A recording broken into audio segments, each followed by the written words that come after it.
Choo choo. Do you see those cool trains? Yeah, I saw Anne a few minutes ago. It's really big and loud. Georgia has been growing a lot. I wonder if it's because of the railroad. Many of Georgia's cities and towns were created due to the railroad, including the city of Atlanta.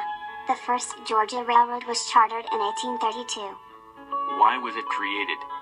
It was created in part by businessmen in Athens, who needed a better way to transport cotton to Augusta due to poor road conditions.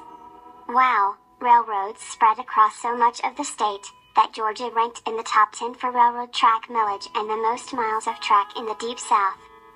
Was Atlanta created because of the railroad? Atlanta was created as a railroad hub for the Western and Atlantic Railroad and was originally named Terminus, meaning end of the line. It connected to Chattanooga, Tennessee.